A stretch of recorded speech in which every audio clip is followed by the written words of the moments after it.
Mbanje kugushimira kubw'amahitamo meza wakoze yo gukurikira PK Media Panel. Nguhaye nikaze mu makuru yo muri iki gitondo agezweho tariki 12 Gicurasi 2026 ugiye kugezwaho nanjye Samuel Baraka. Mu makuru yacu ndaza kukubwira ko President Paul Kagame yifatanyije n'abandi bakuru b'ibihugu na za guverinoma mu musangiro wateguwe na President wa Kenya William Ruto. Nanone Ministri w'Imari n'Igenamigambi Yusufu Murangwa yatangaje ko u Rwanda rudafite ikibazo cyo kwishyura imyenda rufite. Ndanakubwira ko Ribu yataye muri yombi Hahirwa Basenga Timote uzwi nka SKY2. Mu mahanga ndakubwira ko kwihanganira urusaku rw'abari muri kaminuza ya Nairobi byanze maze President Macron arahaguruka arabacecekesha. Naho muri Amerika ho Trump yavuze ko agahenge mu ntambara yo muri Irani kari mu marembere. Mu Bwongereza abadepite 67 bo mu ishyaka riri ku butegetsi bokeje Keir Starmer igitutu bamubwira ko agomba kwegura. Ikaze ku makuru arambuye, reka tuyahere kuri inkuru ivuga ko President Kagame n'abandi bakuru b'ibihugu bakiriwe na William Ruto. President Paul Kagame yifatanyije n'abandi bakuru b'ibihugu na za guverinoma mu musangiro wateguwe na President William Ruto wa Kenya afatanyije na Madamu Rachel Ruto.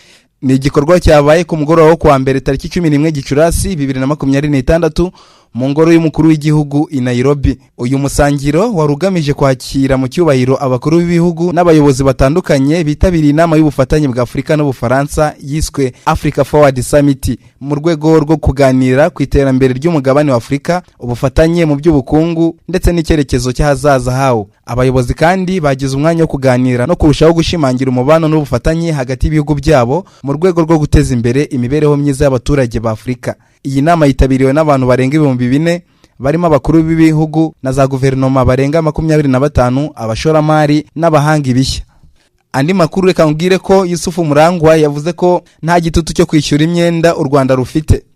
Ministri w'Imari n'Igenamigambi Yusufu Murangwa yatangaje ko u Rwanda rudafite ikibazo cyo kwishyura imyenda rufite kuko ubu rwishyura 9% gusa byayo rwinjiza, mu gihe imibare yerekana ko igihugu kiremerewe iyo bigeze kuri 25%. Yabigarutseho ejo kuwa mbere tariki 11 Gicurasi 2026 ubwo yagezaga ku nteko ishinga amategeko imitwe yombi imbanziriza mushinga y'itegeko rigena ingengo y'imari ya leta y'umwaka wa 2026-2027 ateganyijwe kwinjira mu ngengo y'imari ya 2026-2027 azagera kuri miliyari 7,796 n'ibice bitatu, akaba aziyongeraho agera kuri miliyari 844 n'ibice bibiri ugereranyije na miliyari 6,952 n'igice kimwe ari mu ngengo y'imari ivuguruye y'uyu mwaka wa 2025-2026.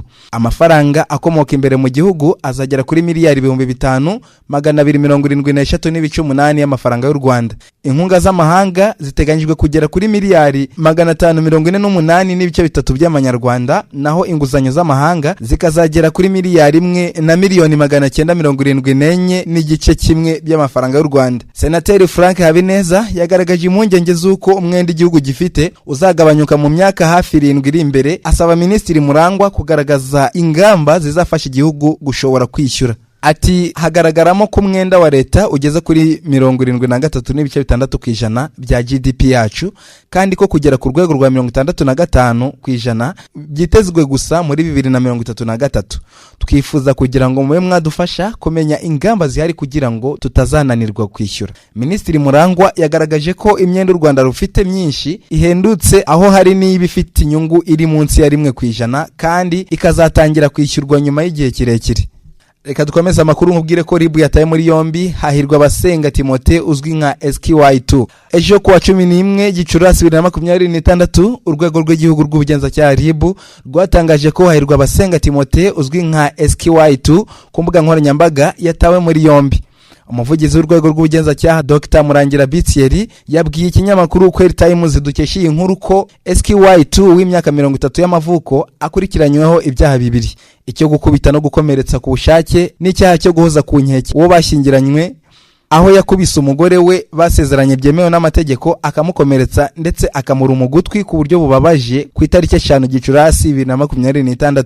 SQY2 arakekwa kuba mu bihe bitandukanye yaragiye akubita umugore we ndetse no kumuhoza ku nkeke. Ibi bikaba byarabereye mu karere ka Gasabo, umurenge wa Nduba, akagari ka Gasanze, mu mudugudu wa Gatagara. Kuri ubu SQY2 afungiye kuri sitasiyo ya RIB ya Nduba mu gihe dosiye iri gutunganywa kugira ngo izohererezwe ubushinjacyaha. Ibyaha akurikiranyweho birimo gukubita cyangwa se gukomeretsa ku bushake, icyaha giteganywa n'ingingo ya 11 y'itegeko nimero 059/2023 ryo kuwa 4 tariki 12 ryo kuwa 4 Ukuboza 2023 rihindura itegeko nimero 68/2018 ryo kuwa 30 z'ukwa 8 2018 riteganya ibyaha n'ibihano muri rusange. Uhamijwe n'urukiko icyo cyaha ahabwa igifungo kuva ku mezi 6 ariko kitarenze umwaka n'ihazabu itari munsi y'ibihumbi 100 by'amafaranga y'u Rwanda ariko itarenze ibihumbi 300 by'amafaranga y'u Rwanda. Icyaha cya kabiri no guhoza ku nkeke uwo bashingiranye gihanwa n'ingingo y'147 y'itegeko nimero 068/2018 ryo kuwa 30 z'ukwa 8 2018 riteganya ibyaha n'ibihano muri rusange. Andi makuru reka mbwire ko abagore bo muri Mauritius bagiye kuza mu Rwanda kureba amahirwe y'ishoramari ahari. Ba rwiyemezamirimo b'abagore bo mu birwa bya Mauritius bagiye kuza mu Rwanda mu ruzinduko rw'iminsi 3 rugamije gushaka amahirwe mashya y'ubucuruzi n'ishoramari binyuze mu isoko rusange rya Afurika rizwi nka FCFTA.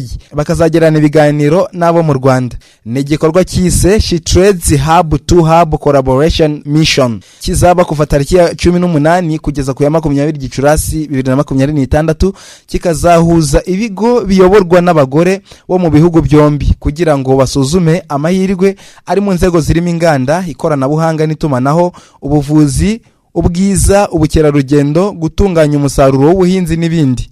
Iki gikorwa cyateguwe n'ikigo gishinzwe iterambere ry'ubukungu muri Mauritius kizwi nka EDB Mauritius ku bufatanye na She Trades Rwanda Hub ibarizwa mu rugaga rw'abikorera mu Rwanda PSF.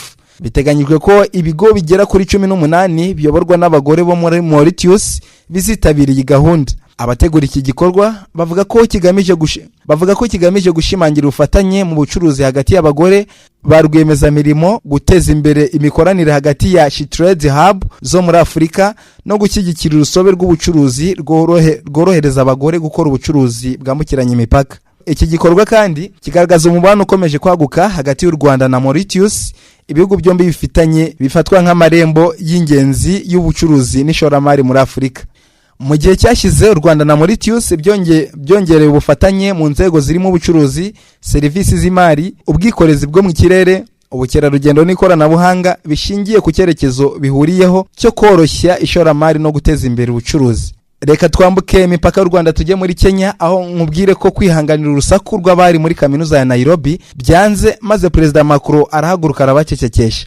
Perezida w'Ubufaransa Emmanuel Macron yananiwe kwihanganira urusaku rw'abari muri kaminuza ya Nairobi basahindaga, aca mu ijambo abari bari kuvuga asaba abasakuza guceceka byabananira bagasohoka. Byabaye ejo tariki 11 Gicurasi 2026 mu nama ihuza Ubufaransa na Afurika ku iterambere ry'uyu mugabane izamara iminsi 2 ibera Nairobi muri Kenya. Amashusho yashyizwe hanze na AFP agaragaza Macron ahaguruka akareba inyuma ye ahari hicaye abantu, arangije ajya imbere asaba ijambo. Macron yavuze ko abantu bari muri iyi nama bari bafite urusaku rwinshi ku buryo byari bigoye kumva abantu bari imbere bavuga ku mishinga yabo.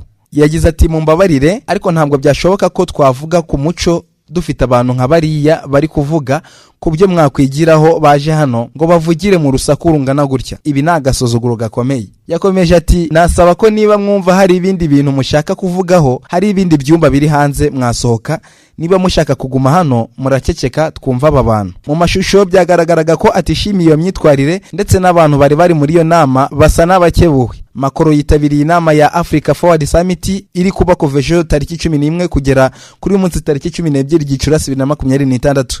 Yageze muri Kenya tariki 10 Gicurasi. Dukomeze tujye muri Amerika. mubwire ko Trump yavuze ko agahenge mu ntambara yo muri Irani kari mu marembera. Perezida wa Leta Zunze Ubumwe za Amerika Donald Trump yavuze ko agahenge kashyizweho mu ntambara ya Amerika na Irani kari mu marembera nyuma y'ibyo Irani yayisubije ku mushinga wo guhagarika intambara. Yabitangaje ejo kuwa 11 Gicurasi 2026 nyuma yo kubazwa n'abanyamakuru uko abona iby'amasezerano bihagaze. Ati ubu navuga ko iby'agahenge biri ahantu habi, nyuma yo gusoma umwanda batwoherereje nta nubwo nigeze ndangiza kubisoma. Yashimangiye ko agahenge kameze nk'umurwayi uri kongererwa umwuka. Ibi bibaye mu gihe Irani yatanze ibisubizo byayo tariki 10 Gicurasi ku busabe Amerika yari yayihaye bwavugaga ku ntambara zose zirimo n'iyo muri Libani aho Israeli ihanganye na Hezbollah. Irani yasabye ko kugira ngo yumvikane na Amerika, Washington ikwiriye kubanza kwishyura ibyangijwe muri Irani ndetse ishinga gati ku busugire bwayo ku nzira ya Hormuz. Tehran kandi yasabye Amerika ko igomba guhagarika inzitizi zashyizweho n'igisirikare cyayo kirwanira mu mazi, ikemeza ko itazongera gutera Irani ndetse igakuraho ibihano yafatiye Irani ku bijyanye no gucuruza ibikomoka kuri peteroli n'ibindi.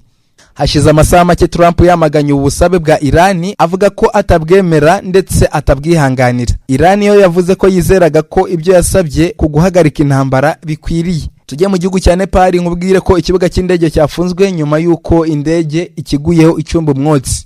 Cya Kathmandu cyafunzwe mu gihe cy'isaha nyuma y'uko indege ya sosiyete y'ubwikorezi bwo mu kirere ya Turukiya izwi nka Turkish Airlines ikiguyeho iri gucumba umwotsi mu mapine. Byatangajwe n'urwego rwa Nepal rushinzwe iby'ingendo za gisivili ejo kwa 11 Gicurasi 2026 rugaragaza ko abari mu ndege bahise bahabwa ubutabazi bwihuse. Iyi ndege ya Airbus A330 yari twaye abagenzi 277 ndetse n'abakozi bo mu ndege 11 bose bakuwe muri iyo ndege bari amahoro. Umuyobozi ushinzwe itumanaho muri Turkish Airlines Haya Ostun yavuze ko uwo mwotsi wari watewe n'amatiyo ajyana amavuta mu bice bitandukanye by'indege yagize ikibazo.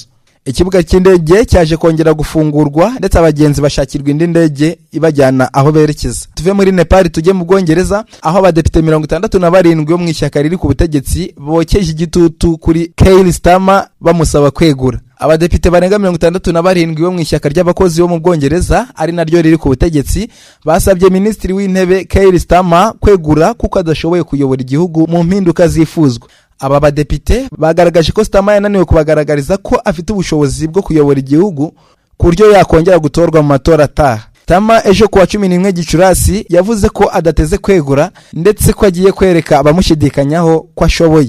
Depite Chris Curtis yavuze ko Starmer atashoboye gukora impinduka igihugu cyari gikeneye bityo ko igihe kigeze ngo bashyireho ubundi buyobozi. The Guardian yanditse ko Chris Curtis uzwiho kuba ari inshuti ya Minisitiri w'Ubuzima ndetse ari nawe wabanjirije abandi gusaba Minisitiri w'Intebe Starmer kwegura abandi bagakurikiraho.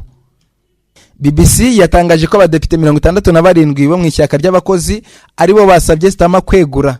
Umuyobozi w'ishyaka ry'abakozi Anna Talley abinyujije mu butumwa yashyize kuri X yavuze ko atewe ishema n'ibyo Starmer yagezeho nka Minisitiri w'Intebe ndetse n'imiyoborere ye.